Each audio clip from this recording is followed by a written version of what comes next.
ஆழ்வார் திருநகரி உரங்காப்புலி மரம் பாருங்கள்.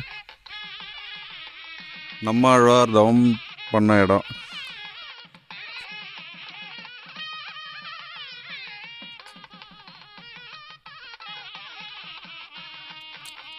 இந்த மர பொந்தில் தான் நம்ம ஆழ்வார் 16 ஆண்டுகள் தவம் பண்ணதாக ஐதீகம்.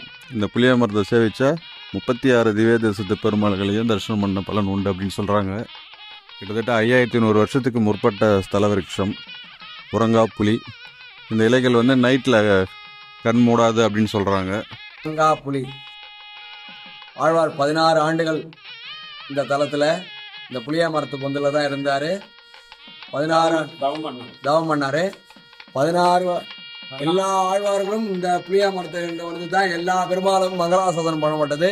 அந்த பெருமைக்குரிய புளிய மரம் இதுதான் உரங்கா புலி. எப்பவுமே உறங்காது. 4000 தீப பிரபந்தம் மணவாள மூமனுக்கு அருளப்பட்ட இந்த இடத்தாலாம் நம்ம ஆழ்வார்கள் அருளப்பட்டது இந்த இடம். எல்லா திவ்ய தேவர்களும் இங்கே தான் மங்களாசாசனத்தை வாங்கிட்டு போனாங்க. அந்த பெருமைக்குரியது இந்த புளிய மரம்.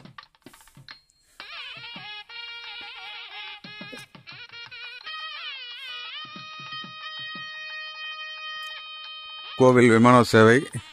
மூலவர் ஆதிநாதர், தாயார் ஆதிவள்ளி தாயார். நவதிருப்பதியில் இது நவகிரகத்தில் குருக்குரிய ஸ்தலம்.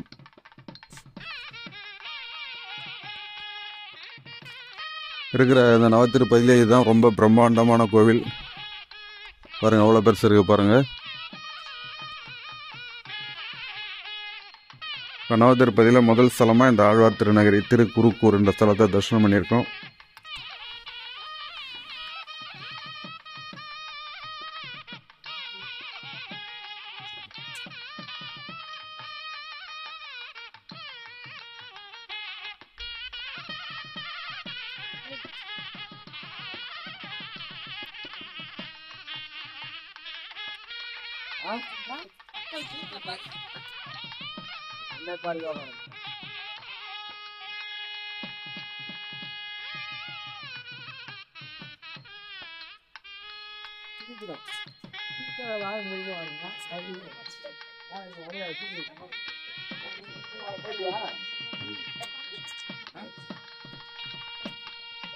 Yeah,